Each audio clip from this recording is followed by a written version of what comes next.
여러분 우리가 야고보서 1장과 2장을 살펴본 적이 있는데요. 혹시 야고보서의 주제가 무엇인지 기억이 나십니까? 이 야고보서는 매우 간단한 주제를 가지고 있는데 그것은 우리가 바로 말씀을 듣고 행하는 것, 말씀을 듣고 순종하는 것. 그래서 믿음의 관점에서 말하면 말씀을 듣고 행하는 참된 믿음을 주제로 하고 있는 책입니다. 그래서 특별히 야고보서는 1장부터 5장까지 우리가 삶의 다양한 영역에서 이웃사랑에서는 이웃을 차별하는 것이든 구제하는 것이든 세상에 대해서는 세속화에 대해서든 이렇게 여러 가지 다양한 영역에서 우리가 어떻게 순종하며 살아야 하는지를 가르쳐 주고 있습니다. 그런데 여러분 우리가 읽은 이 3장 첫 부분은 우리가 6절까지 읽었지만요. 원래는 1절부터 12절까지가 한 개의 단락인데요. 이 단락은 야고보서에서 언어 사용에 대한 교훈이 담겨져 있습니다. 언어 사용. 그러니까 우리가 신자로서 어떻게 경건하게 우리의 혀를 사용하며 우리의 말을 해야 하는지에 대해서 가르쳐주고 있습니다. 우리가 오늘은 6절까지 살피겠지만요.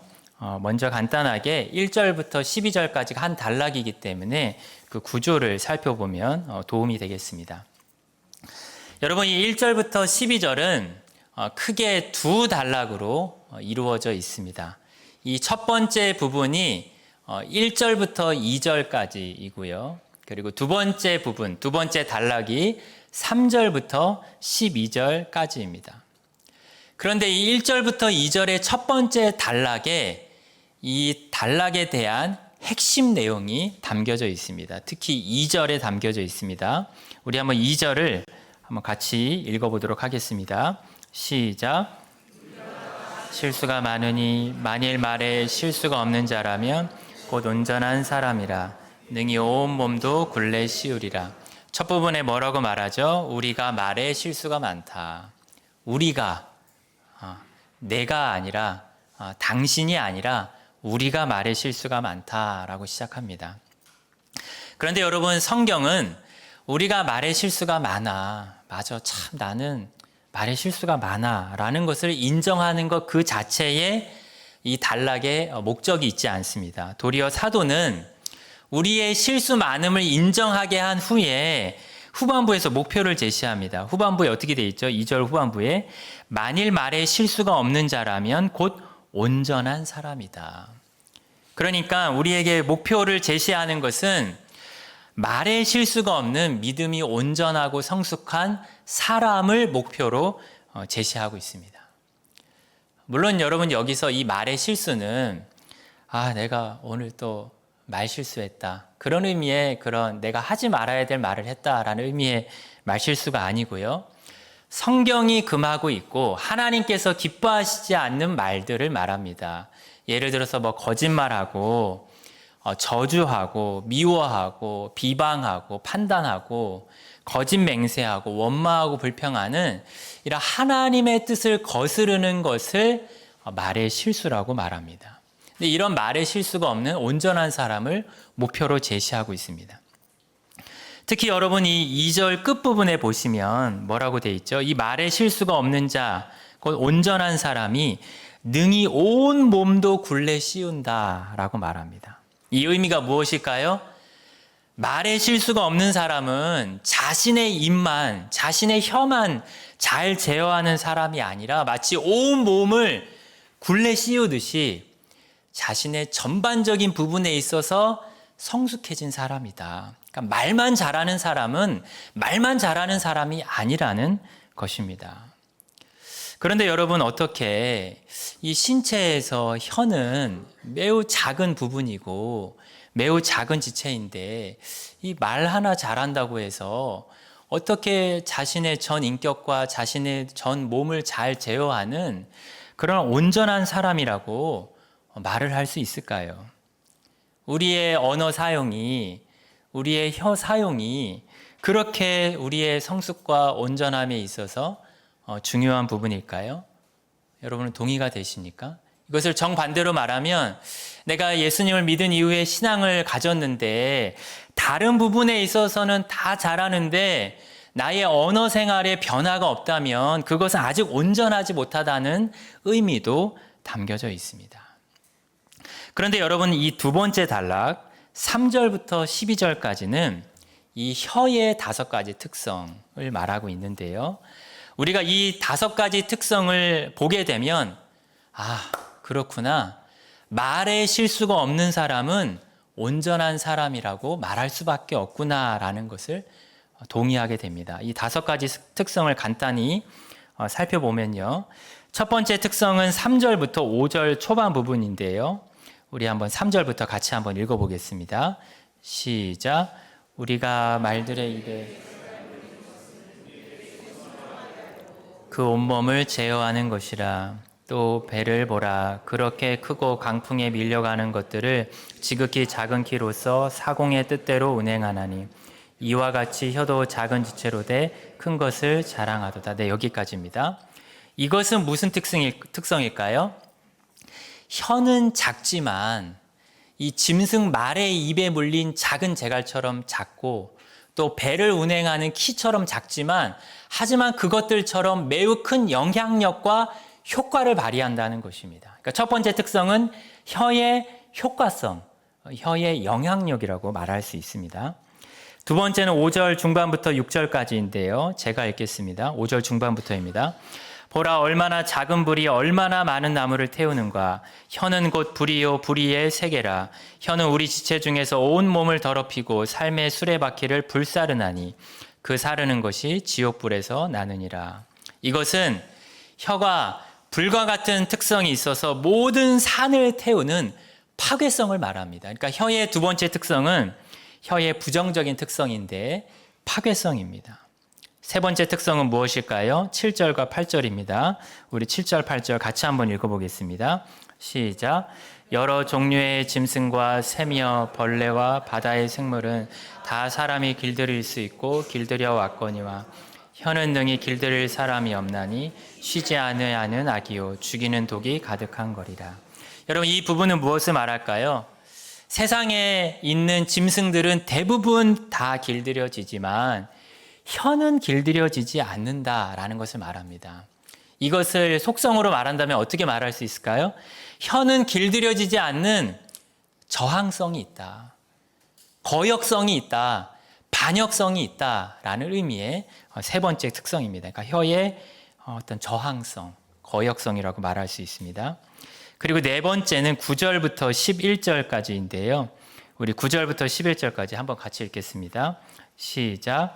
이것으로 우리가 주 아버지를 찬송하고 또 이것으로 하나님의 형상대로 지음을 받은 사람을 저주하나니 한 입으로 찬송과 저주가 나는도다. 내 형제들아, 이것이 마땅하지 아니하니라. 샘이 한 구멍으로 어찌 단물과 쓴물을 내겠느냐. 이것은 쉽게 말해서 사람이 한 입으로 찬송도 하고 또 하나님의 자녀들을 저주도 한다. 이것은 혀의 이중성을 말하는 것입니다. 이중성. 네 번째 특성은 이중성이고요. 마지막 12절은 제가 읽겠습니다. 내 형제들아, 어찌 무화과 나무가 감람 열매를 포도나무가 무화과를 맺겠느냐. 이와 같이 짠물이 단물을 내지 못하느니라. 이것은 두 비유가 나와 있지만 앞에 나무만 가지고 말한다면 나무가 그 열매를 맺기 때문에 나무는 그 열매를 통해서 나무가 자신이 어떤 나무인지를 보여준다는 것입니다. 더 다시 말하면 나무가 어떤 나무인지를 열매를 통해서 입증하고 증명한다는 것입니다. 이 비유를 사용한 것은 사람이 자신의 혀에서 나오는 말을 통해서 자신이 어떤 사람인지를 보여주고 입증하고 증명한다는 의미이고, 그래서 마지막 혀의 특성은 혀의 입증성과 증명성입니다. 그래서 여러분, 정리하면 혀의 5가지 특성은 무엇이죠? 혀의 효과성, 두 번째 혀의 파괴성, 세 번째는 혀의 저항성, 네 번째는 혀의 이중성, 마지막은 혀의 입증성입니다. 그래서 여러분, 이 두 번째 단락은 우리의 혀가 우리의 말이 가진 이 5가지 특성을 우리가 알게 되면, 그리고 우리가 인정하게 되면, 아, 그렇다. 이 작은 혀에서 나오는 말에 실수가 없는 사람이 온전한 사람이라는 것을 동의하게 된다는 것입니다. 뿐만 아니라 이 단락 전체가 1절부터 12절의 전체가 우리에게 알려주는 것은 이 혀의 5가지 특성을 잘 알아서 말에 실수가 없는 온전한 사람이 될 것을 우리 신자들에게 목표로 제시하는 것입니다.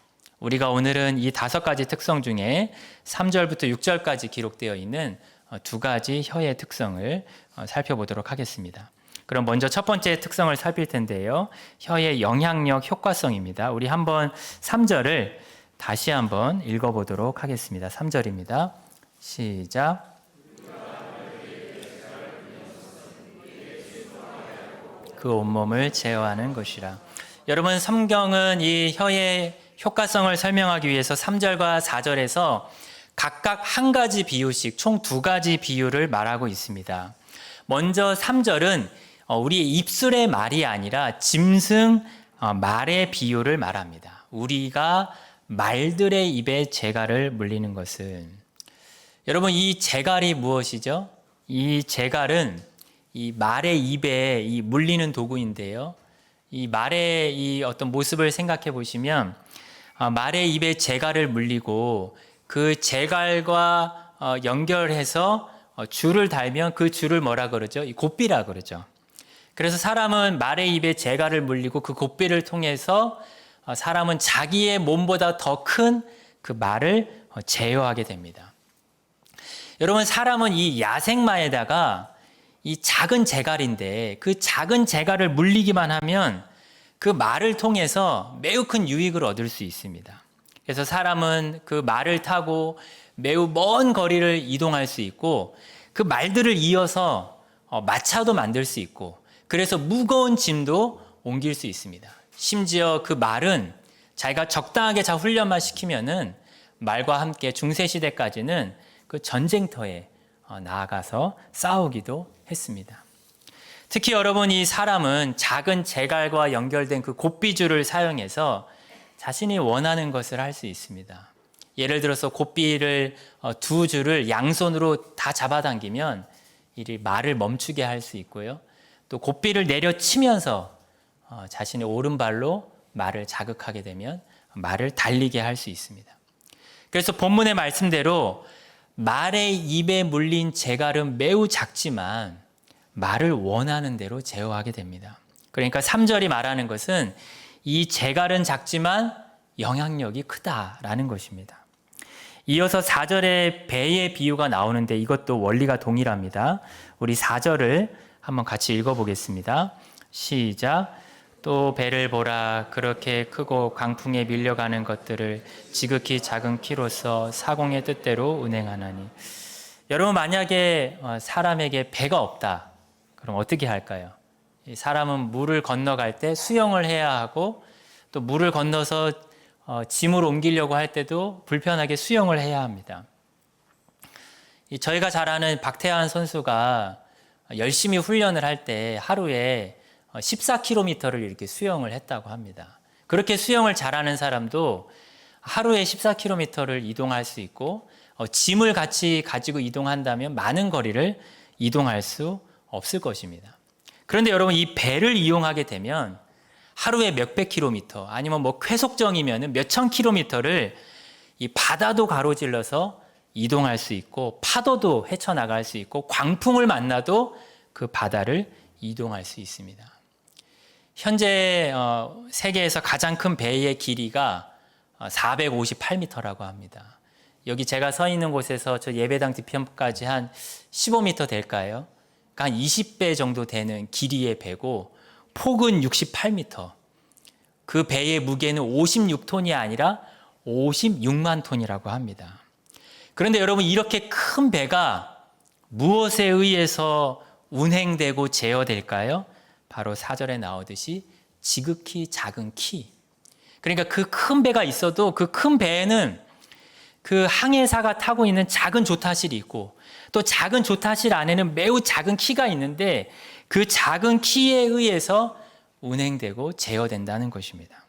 그래서 여러분 이 3절과 4절의 두 가지 비유들은 혀도 신체 중에서 매우 작은 지체이지만 이 작은 재갈과 그리고 작은 키처럼 오히려 매우 큰 영향력을 행사한다라는 것입니다.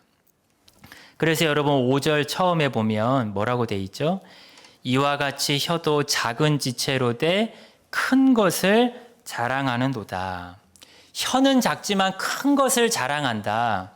여기서 자랑한다라는 말은 주장한다라고 의역할 수 있습니다. 그래서 이 부분을 어떻게 의역할 수 있냐면 이 비유들과 연결해서 혀는 작은 지체이지만 자신에게 놀라울 만한 영향력이 있음을 정당하게 주장할 수 있다라고 의역할 수 있습니다.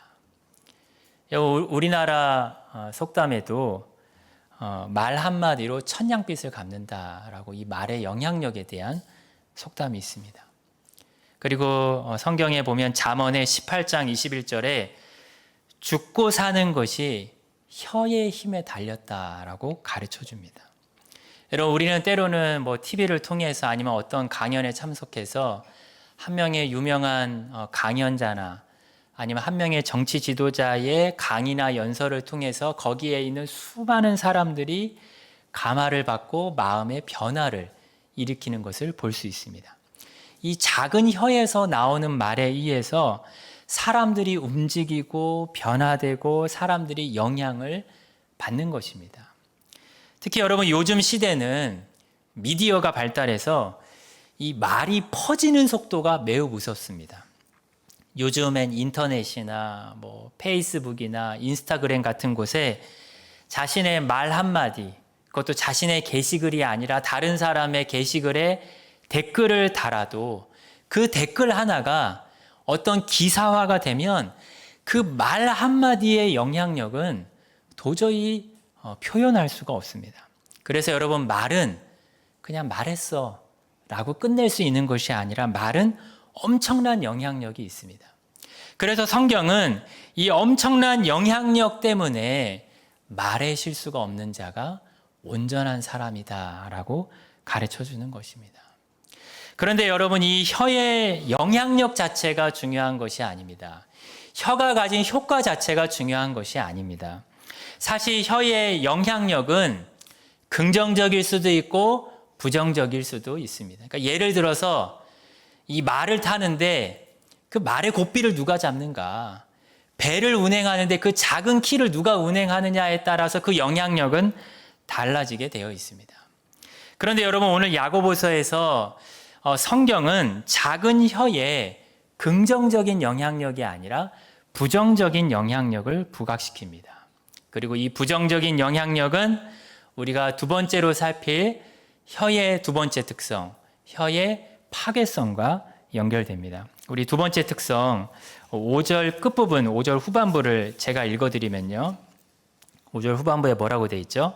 보라 얼마나 작은 불이 얼마나 많은 나무를 태우는가라고 되어 있습니다.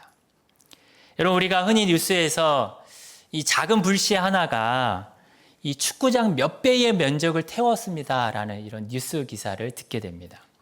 이처럼 혀에서 나오는 말은 태우고 파괴하는 파괴성의 특성이 있다는 것입니다. 그럼 여러분 왜 작은 혀가 이 파괴성이 있을까요? 6절을 보겠습니다. 6절 첫 부분을 한번 눈으로 보시면 뭐라고 되어 있죠? 혀는 곧 불이요 불의의 세계다. 혀를 두 가지로 가르쳐주고 있습니다. 혀는 불이다. 혀는 불의의 세계다. 그러니까 이 두 가지이기 때문에 혀가 파괴적이라는 것입니다. 이 혀가 불이라는 것은 잠시 뒤에 살펴보고요. 혀가 부정적인 파괴력을 가진 두 번째 이유, 혀는 불의의 세계다라는 것을 말씀을 먼저 살펴보겠습니다. 여러분 여기서 불의의 세계다에서 이 세계라는 말은 사실은 세상이라는 말입니다. 세상. 그래서 불의의 세계다라는 말은 말 그대로 의로운 세계, 의로운 세상과 같은 하나님 나라와 정반대되는 불의한 세상, 악한 세상이다라는 것을 의미합니다. 그러면 여러분, 혀가 불의한 세계다, 혀가 불의한 세상이다 라는 것은 무슨 의미일까요? 이것은 혀에서 나오는 말 속에 불의한 세계, 불의한 세상이 존재한다는 것입니다. 다시 쉽게 말하면 사람들이 사용하는 혀의 말을 들어보면 그 속에 세상의 불의함과 세상의 악함이 다 담겨져 있다는 것입니다. 여러분, 어린아이가 태어나서 세상을 살아가다 보면 이 세상의 불의함을 경험하기 시작합니다. 그런데 여러분, 우리가 어린아이든 우리든 세상의 불의함을 경험할 때 우리가 눈으로 세상의 불의함을 볼 수도 있고 직접적으로 경험할 수도 있는데요. 하지만 우리가 세상을 직접적으로 경험하지 않아도 우리가 사람들이 사용하는 말만 들어도, 사람들의 대화를 경험만 해도 세상이 불의하다는 것을 사실 알 수 있습니다. 여러분, 예를 들어서 세상이 음란하다, 참 이 마지막 때다, 세상이 참 음란하고 부정하다는 것을 어떻게 알 수 있을까요? 음담패설을 주고받는 그 대화, 그 말 속에 음란한 세상이 들어 있습니다. 또한 세상이 시기와 질투가 가득한 세상이다 라는 것을 어떻게 알 수 있을까요? 미움이 가득한 말 속에 그 시기와 질투가 가득한 세상이 담겨져 있는 것입니다. 세상이 분쟁과 전쟁이 가득한 세상이라는 것도 어린 아이들이 위협적인 말을 하고 폭력적인 말을 하는 그 말 속에 그 폭력과 전쟁이 가득한 세상이 축소판으로 담겨져 있는 것입니다. 세상은 거짓과 거짓 술수와 사기가 가득하다는 것도 사람의 위선과 가식의 말 속에 다 보여지고 드러나는 것입니다. 그래서 여러분, 이렇게 사람의 말 속에는 온 세상의 불의가 축소판처럼 담겨져 있기 때문에 혀는 부정적인 파괴력이 있는 것입니다. 말 속에 세상이 있습니다. 그럼 여러분, 이러한 혀의 파괴력은 구체적으로 어떠한 부정적인 결과를 가져올까요? 우리 6절을 다시 보시면 세 가지 부정적인 결과를 알려줍니다.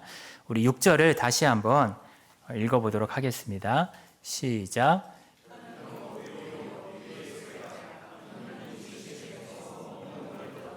삶의 수레부키를 불사르나니 그 사르는 것이 지옥불에서 나느니라.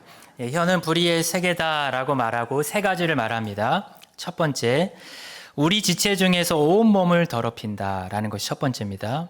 두 번째 파괴력은 삶의 수레바퀴를 불사른다라는 것이고요. 세 번째 파괴력은 그 사르는 것이, 그 사르는 불이 지옥불에서 난다라는 것입니다. 그럼 첫 번째로 혀의 파괴적인 결과는 온 몸을 더럽힌다라는 것은 무슨 의미일까요? 여러분, 여기서 온 몸을 더럽힌다는 것은 몸이 뭔가 보여지기에 몸을 물리적으로 더럽혀진다라는 것이 아닙니다. 도리어 이 말은 그 사람의 인격을 망가뜨린다는 것입니다. 여러분, 사실 우리가 이 부분은 잘 알죠. 악한 말을 하면 할수록, 아니 내가 악한 말을 하지 않아도 악한 말을 들으면 들을수록 어떻게 될까요? 그 악한 말에 어울리고 합당한 사람이 됩니다. 그래서 내가 누가 미워졌어요. 근데 그 미워졌는데 그 미움의 말을 하면, 아니면 나는 미움의 말을 안 하려고 하는데 미움의 말을 들으면 나는 미워하는 사람이 됩니다.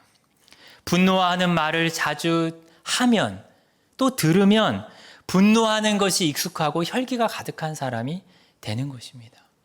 자신을 자랑하고 과시하는 말을 많이 하는 사람은 교만한 인격을 가지게 됩니다. 그래서 여러분, 악한 말을 내가 하든 악한 말을 내가 듣든 그 말은 우리의 인격을 악에게 굴복시키게 되고, 또한 그 말이 우리의 인격을 파괴시키는 것입니다. 그래서 예수님도 마태복음 15장 11절에서 이렇게 말씀하셨습니다. 먹는 것으로 분쟁하는 가운데 입으로 들어가는 음식이 사람을 더럽게 하는 것이 아니라 입에서 나오는 그것이, 입에서 나오는 말이 사람을 더럽게 한다라고 말씀하셨습니다. 그러니까 말의 첫 번째 파괴력은 사람 개인의 인격을 파괴하는 것입니다. 그럼 두 번째 혀의 파괴력은 무엇이죠? 6절 후반부에 보시면 삶의 수레바퀴를 불사른다. 여러분, 이 삶의 이 수레바퀴, 이 마차에 달린 수레바퀴는 이 사람의 인생에 대한 비유적인 표현인데요. 특히 이 수레바퀴가 이렇게 돌아가는 모습은 사람의 인생의 어떤 전반적인 여정을 보여줍니다. 사람의 인생의 여정.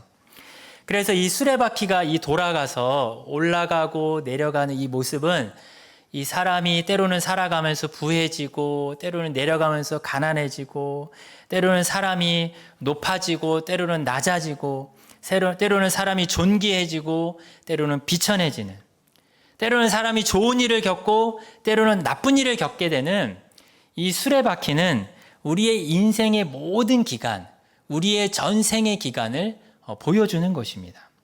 그러니까 혀의 말이 수레바퀴를 불사른다는 것은 우리의 삶의 여정을, 우리의 인생의 과정을 혀의 말이 파괴한다는 것입니다. 여러분, 우리는 성경에서 말로 인해서 인생 전체가 실패한 사례들을 볼 수 있는데요. 특히 이스라엘 백성들이 가나안 열 정탐꾼의 부정적인 보고를 들었을 때입니다. 이스라엘 백성들은 그들의 하나님의 약속과 반대되는 그 부정적인 악한 말을 들었을 때 듣고 어떻게 했을까요? 이스라엘 백성들도 원망의 말을 하기 시작했습니다. 그들도 하나님께서 약속하신 땅을 악평하면서 그 땅은 사람을 삼키는 땅이다. 사람을 죽이는 땅이다. 우리는 메뚜기와 같고 우리는 망할 것이다. 그런데 여러분, 하나님은 어떻게 하셨죠? 그들의 입술의 말에 나온 대로 그들의 인생이 되게 하셨습니다. 하나님께서는 내가 원망하는 말을 다 들었다. 내가 내 귀에 들린 대로 너희에게 행하리니 너희 원망한 사람들의 시체가 전부 광야에 엎드려질 것이다 라고 말씀하셨습니다. 여러분, 하나님은 그들의 말대로 그들이 40년간 광야 생활하면서 약속의 땅에 들어가지 못하게 하신 것입니다. 그러니까 말의 파괴력은 어떠한 파괴력이 있습니까? 우리의 전 생애가 수레바퀴처럼 돌아갈 때 계속 내려가듯이 우리의 인생이 내리막길로, 나락으로 떨어지게 하는 것입니다. 그럼 여러분, 마지막 세 번째 혀의 파괴력은 무엇일까요? 6절 마지막에 뭐라고 돼 있죠? 그 사르는 것이 지옥불에서 나느니라. 여러분, 이 혀의 파괴성을 설명하는 이 5절과 6절에 보면 계속 불이 등장합니다. 불. 아까 불을 나중에 설명드린다고 말씀드렸는데요. 5절 하반부에 보면 얼마나 작은 불이 많은 나무를 태우는가. 작은 불. 그리고 6절 처음에도 혀는 불이다 라고 말했습니다. 그런데 여러분, 이 불이 도대체 무슨 불일까요? 그런데 여러분, 이 6절 마지막 부분에서 그 사르는 것이 지옥불에서 난다라고 알려주는 것입니다. 이것은 사람의 말이 불과 같은데 이 불같은 말은 그 기원과 시작이 지옥이다라는 것입니다. 매우 충격적인 말입니다. 사람의 말이 마치 지옥의 불 때문에 사람이 불같은 말을 하는 것입니다. 하는 것이다. 지옥의 불이 사람의 입에 옮겨 붙어서 그 말을 하는 것이다라는 매우 끔찍한 비유를 말하고 있습니다. 그럼 여러분, 중요한 것은 이 지옥불은 도대체 무엇을 의미할까요? 사실 공간적으로 이 지옥불이 사람에게 영향을 미친다라는 것은 의미가 와닿지 않습니다. 그런데 여러분, 여기서 하나 생각할 것은 성경에서 지옥을 말할 때 지옥은 단순히 어떤 공간적인 의미, 장소의 의미만이 아니라 사탄적인 속성과 성격을 보여준다는 것입니다. 그러니까 사탄적인 속성, 성격을 지옥으로 표현한 것입니다. 성경에서 지옥은 사탄이 거하는 처소로 자주 표현됩니다. 예를 들어서 예수님 마태복음 25장에서 지옥을 마귀와 그의 사자들을 위하여 예비된 영영한 불이다. 그러니까 지옥은 원래 사탄을 위한 장소다라는 것입니다.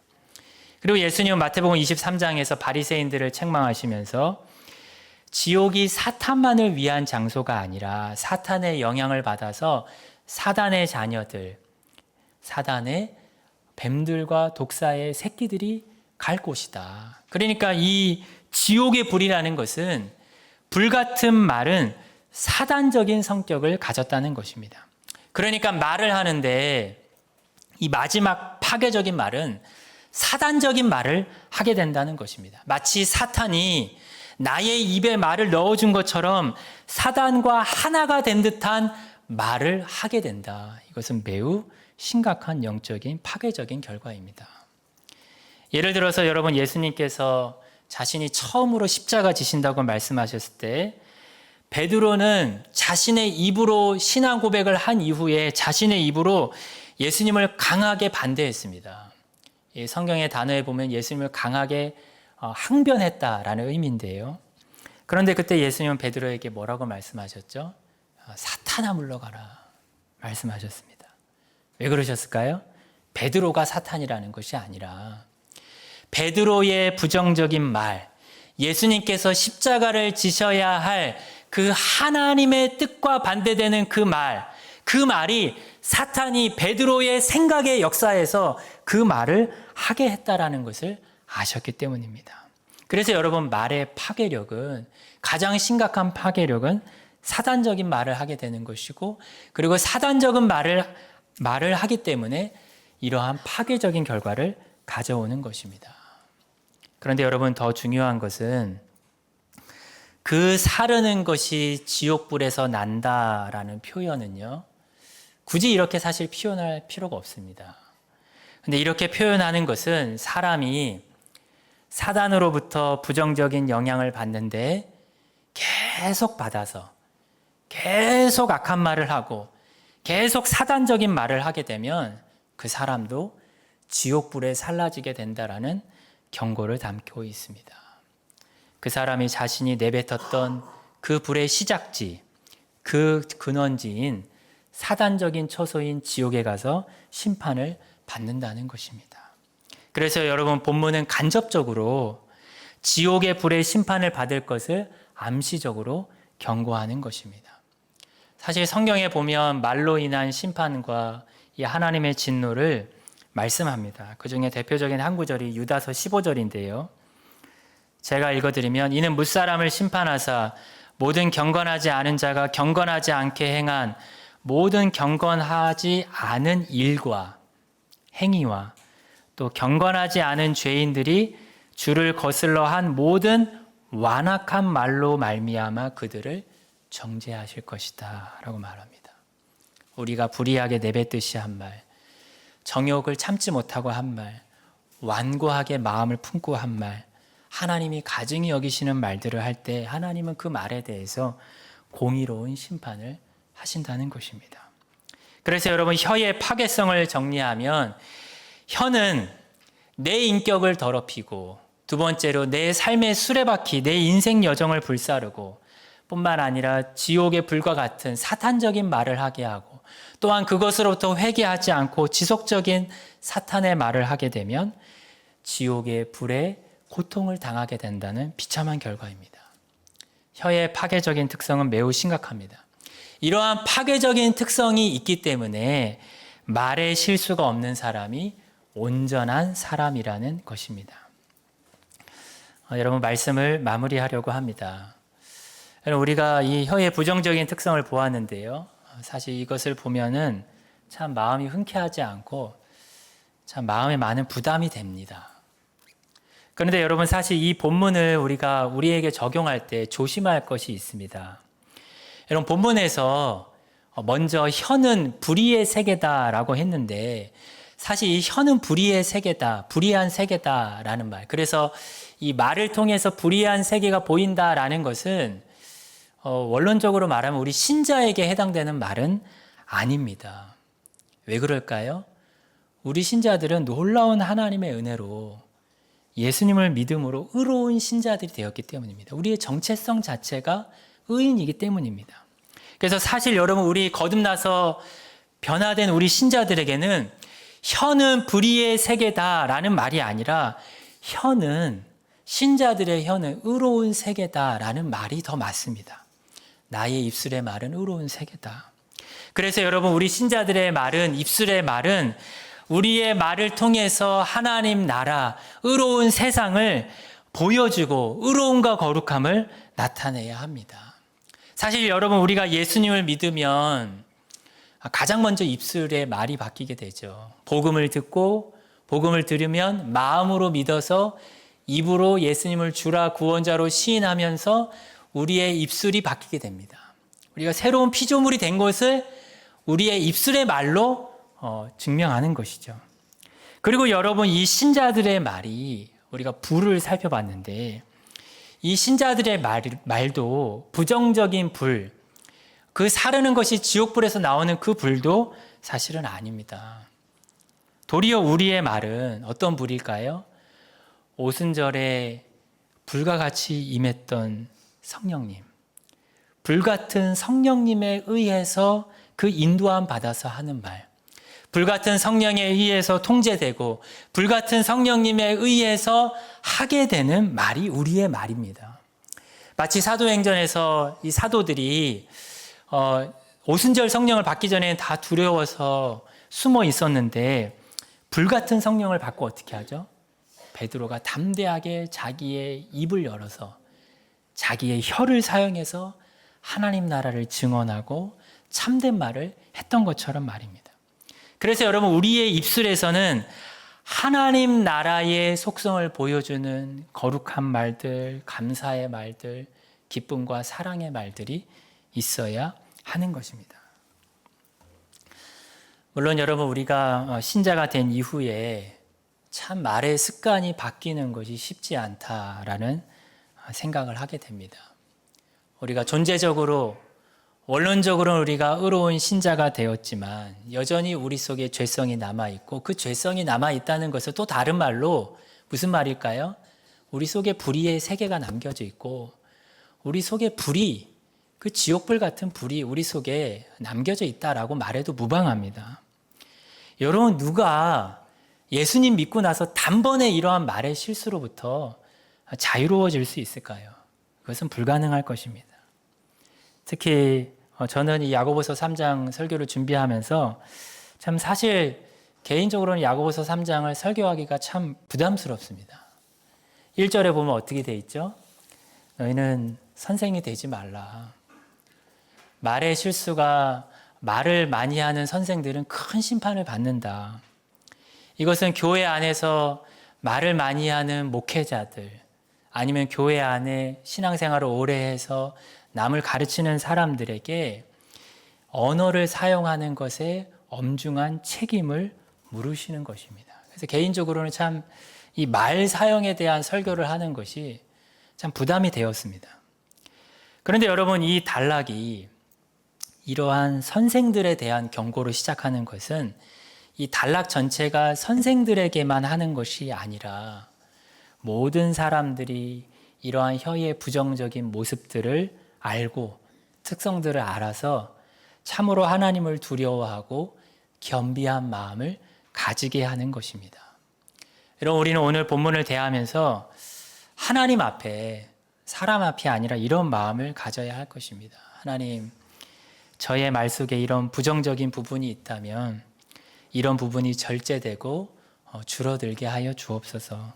저의 입술에 파수꾼을 세워주시고, 제 힘으로도 안 되고 제 노력으로도 안 되니 불같은 성령께서 저를 다스려 주셔서 하나님께서 우리의 입술이, 저희의 입술이 의로운 세계를 드러내고 하나님 나라를 드러내는 입술이 되게 하여 주옵소서라는 마음을 가져야 할 것입니다.